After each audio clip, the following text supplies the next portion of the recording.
ஒரு மனுஷனை கடினமான வேலை தான் அழிச்சிருது அப்படின்னு சொல்றதெல்லாம் பொய்யுங்க. அதை விட கடுமையான மனக்கவலை கூட ஒரு மனுஷனை அழிச்சிருது. நம்மளோட வாழ்க்கையோட சிறப்பை ரொம்ப தாமதமாக தாங்க நம்ம புரிஞ்சுக்கிறோம். அதுவும் காலம் கடந்ததுக்கு அப்புறம் தான் தெரிஞ்சுக்கிறோம்.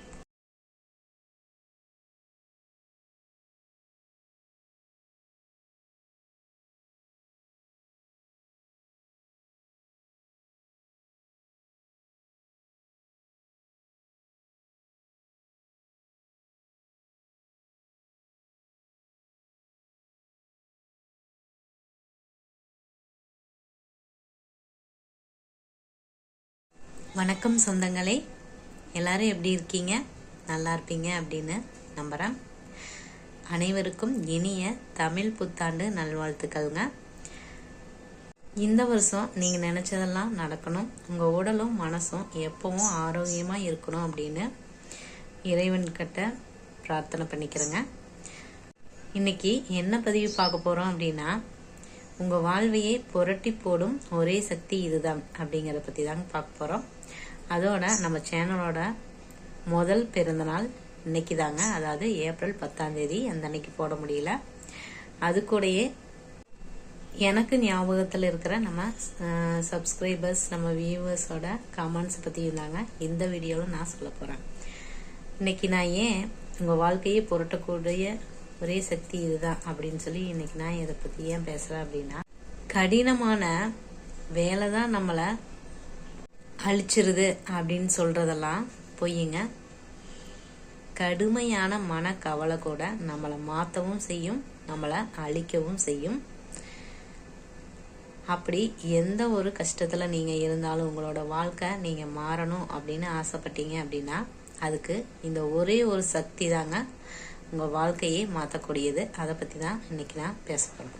இன்னைக்கு நான் ஏன் இதை பற்றி பேசுகிறேன் அப்படின்னா, ரொம்ப லேட்டாக தான் நம்ம வாழ்க்கையோட சிறப்பு பற்றியே புரிஞ்சுக்கிறோம். அதுவும் காலம் கடந்து தான் புரிஞ்சுக்கிறோம். நம்மளோட வாழ்க்கையோட சிறப்பான ஒரு மகிழ்ச்சி அப்படிங்கிறது ஒவ்வொரு நாள்லையும், ஒவ்வொரு மணித்துளியிலும், ஒவ்வொரு நொடியிலும் இருக்குதுங்க. அந்த உண்மையான மகிழ்ச்சியை வாழ முயற்சிக்காம, அப்படி முயற்சி பண்ணியும் அதில் தோத்து போய் வெற்றி அடையாமல் சுடு மணலில் நம்ம புரள்ற மாதிரி புரண்டு நம்ம வாழ்க்கையை வீணாக்கிட்டு இருக்கிறோம். அதுக்காகத்தாங்க இந்த பதிவு. சரிங்க, விஷயத்துக்கு வந்துடுவோம். என்ன அப்படின்னா, உங்களோட வாழ்க்கையை மாற்றக்கூடிய ஒரே சக்தி, புரட்டி போடக்கூடிய ஒரே சக்தி அப்படின்னா உங்களோட டெய்லி ரொட்டீனை மாற்றுங்க. தினசரி வேலையில் ஏதாவது ஒரு மாற்றத்தை உருவாக்குங்க. நான் சொன்னது என்ன அப்படின்னா, 4 மணிக்கே எந்திரிக்கணும் அப்படின்னு இந்த 2025 ரெசல்யூஷன் அப்படின்னு சொல்லியிருப்பேன். அதைத்தான் நான் ஃபாலோ பண்ணேங்க. நிஜமாவே என் வாழ்க்கையில் ஒரு மிராக்கிள் நடக்குது அப்படின்னு தாங்க நான் சொல்ல முடியும். அதாவது என்ன நானே புரிஞ்சுக்க ஆரம்பிச்சிட்டேன் அப்படின்னு தாங்க சொல்ல முடியும். இந்த வருஷம் தமிழ் புத்தாண்டை நான் எப்போவுமே நேரமே எந்திரிச்சு என்னதான் செஞ்சாலும் அதில் ஒரு மன நிறைவு, இது வரைக்கும் கிடைக்காத ஒரு மன நிறைவு இந்த வருஷம் கிடைச்சிது அப்படின்னு தாங்க சொல்ல முடியும். அதனால் நீங்கள் உங்களோட வாழ்க்கையை மாற்றணும் அப்படின்னு நினச்சிங்க அப்படின்னா, உங்களோட டெய்லி ரொட்டீனை மாற்றினீங்க அப்படின்னாவே கண்டிப்பாக உங்களோட வாழ்க்கையும் மாறும்.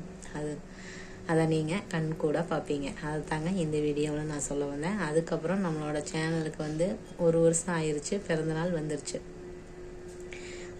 முதல்ல நம்ம சேனலுக்கு கமெண்ட் பண்ணுறவர் அன்சாரி சலாம் அப்படிங்கிறவர் சொல்லியிருந்தார். என்ன அப்படின்னா, நான் முதல்ல சேனல் ஆரம்பித்தது கவிதை எழுதி அதை காட்டிகிட்டு இருந்தேன். அப்போ என்னோட சேனலுக்கு முதல்ல கமெண்ட் பண்ணவர் அன்சாரி சலாம் அப்படிங்கிறவர். நீங்கள் ரீட் பண்ணி காட்டினீங்க அப்படின்னா நல்லாயிருக்கும் அப்படின்னு சொல்லி ஃபஸ்ட்டு கமெண்ட் பண்ணாருங்க. அதுக்கப்புறம் மீனா வருண் அப்படிங்கிறவங்க கமெண்ட் பண்ணியிருந்தாங்க. என்ன அப்படின்னா, உங்களோட வார்த்தைகள் தான் ஆறுதலாக இருக்குது அப்படிங்கிற மாதிரி சொல்லியிருந்தாங்க. அதுக்கப்புறம் நிறைய கமெண்ட்ஸ் எல்லாம் வர ஆரம்பிச்சதுங்க. அதுக்கப்புறம் தினேஷ் அப்படிங்கிற ஒரு தம்பி கமெண்ட் பண்ணிட்டு இருந்தாங்க. நிறைய பேர் உங்களோட கமெண்ட்ஸை கொடுத்துட்டே இருந்தீங்க.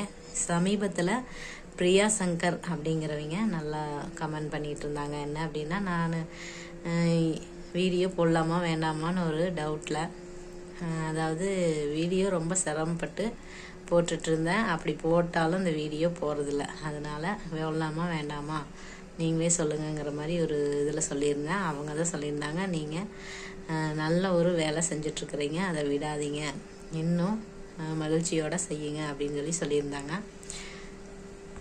அப்புறம் தனிமையிலேருந்து நான் எப்படி மீண்டு வந்தேன் அப்படின்னு ஒரு வீடியோ போட்டிருந்தேன். அதுக்கும் நல்லா வியூஸ் போயிருந்தது. அதில் ஒருத்தவங்க கமெண்ட் பண்ணியிருந்தாங்க, நீங்கள் சொல்கிறது எல்லாமே கரெக்டு, இனிமேல் நான் அந்த தனிமையும் என்ஜாய் பண்ண ஆரம்பிப்பேன் அப்படின்னு சொல்லியிருந்தாங்க.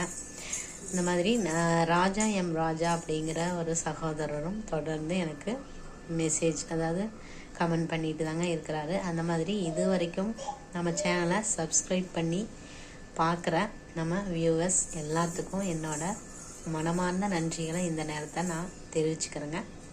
தொடர்ந்து நம்ம சேனலை ஃபாலோ பண்ணுங்கள். ஸோ உங்கள் சப்போர்ட்டை தொடர்ந்து கொடுப்பீங்க அப்படிங்கிற ஃபஸ்ட்டு நான் எழுதி போட்டுருந்தேன். அதுக்கப்புறம் சமையல் போட்டு பார்த்தேன். அந்த மாதிரி நிறைய வித்தியாசமாகலாம் போட்டு பார்த்தேன். என் பாப்பாவோட வீடியோஸ் இந்த மாதிரிலாம் போட்டு பார்த்தேன். அதுக்கப்புறம் இந்த மாதிரி மோட்டிவேஷனாக போட்ட ஒரு வீடியோ தான் 652 அந்த மாதிரி போயிருந்தது. அதனால சரி மோட்டிவேஷனாக பேசலாம் அப்படிங்கிறதுனால தான் இப்படி பேச ஆரம்பித்தேங்க. அதில் எளிமையாக இருக்கிறதுக்கு வெட்கப்படாதீங்க அப்படிங்கிற ஒரு வீடியோ தான் 1200 என்னமோ அந்த மாதிரி போயிருந்தது. அதுக்கப்புறம் தனிமையில் இருப்பவர்களுக்கு அப்படிங்கிற மாதிரி ஒரு வீடியோ போட்டிருந்தேன், அதுவும் போயிருந்தது. இப்போ சமீபத்தில் உங்களை வெறுத்தவருக்கு இந்த ஒரு வார்த்தை போதும் அப்படிங்கிற ஒரு வீடியோ போயிட்டுருக்குது. 1800 வியூஸ் போயிருக்குது அப்படின்னு நினைக்கிறேன். நம்மளோட சேனலும் சீக்கிரமாக ஒரு மானிட்டேஷன் ஆகி நிறைய பேர்த்துக்கும் போய் சேரும், நல்ல விஷயங்களை கொண்டு போய் சேர்க்கணும் அப்படிங்கிறது நம்மளோட வார்த்தைகள் 4 பேருக்கு ஒரு மோட்டிவேஷனாக இருக்கணும், கொடுக்கணும் அப்படிங்கிறது தான் நம்ம சேனலோட நோக்கங்க. அதை தொடர்ந்து நான் செஞ்சுட்டே இருப்பேன். கண்டிப்பாக நானும் வளருவேன், என்னை சார்ந்தவங்களையும் உயர்த்துவேன் அப்படின்னு நம்புகிறேன். அதுக்குண்டான ஒரு மோட்டிவேஷனை பிரபஞ்சமும் நீங்களும் எனக்கு கொடுப்பீங்க அப்படிங்கிற ஒரு நம்பிக்கையோட இந்த பதிவை நான் முடிச்சுக்கிறேங்க. உங்களோட மனக்கவலைகள் எல்லாமே, கஷ்டங்கள் எல்லாமே மாறும். கண்டிப்பாக உங்களோட டெய்லி ரொட்டீனை சேஞ்ச் பண்ணி பாருங்கள். கண்டிப்பாக உங்களோட வாழ்க்கையில் ஒரு மிராக்கிள் நடக்கும் அப்படின்னு நான் சொல்கிறேங்க. எனக்கு நடந்தது தான் இதில் ஷேர் பண்ணுறேன். இந்த பதிவு உங்களுக்கு பிடிச்சிருந்தது அப்படின்னா ஒரு லைக் பண்ணுங்கள். அதுக்கப்புறம் ஒருத்தவங்க கமெண்ட் பண்ணியிருந்தாங்க, பேர் எனக்கு மறந்துடுச்சு. அதாவது எங்களுக்கு குழந்தை இல்லை ரொம்ப வருஷமாக அப்படின்னு ஒருத்தவங்க கமெண்ட் பண்ணியிருந்தாங்க. அவங்களுக்கும் நல்லபடியாக அவங்க நினச்ச மாதிரி ஒரு குழந்தை பிறக்கும் அப்படின்னு கடவுள்கிட்ட வேண்டிக்கிறேங்க. நீங்களும் இந்த வீடியோ பார்க்குறவங்களும் அவங்களுக்காக வேண்டிக்குங்க. அவங்களோட ஐடி எனக்கு மறந்துடுச்சு. இது எல்லாத்து சார்பாகவும் வேண்டிக்குங்க. இந்த பதிவு உங்களுக்கு யூஸ்ஃபுல்லாக இருந்துச்சு அப்படின்னா ஒரு லைக் பண்ணுங்கள், கமெண்ட் பண்ணுங்கள். யாருக்காவது தேவைப்படும்னு நினச்சிங்கன்னா ஷேர் பண்ணுங்கள். தேங்க்யூ.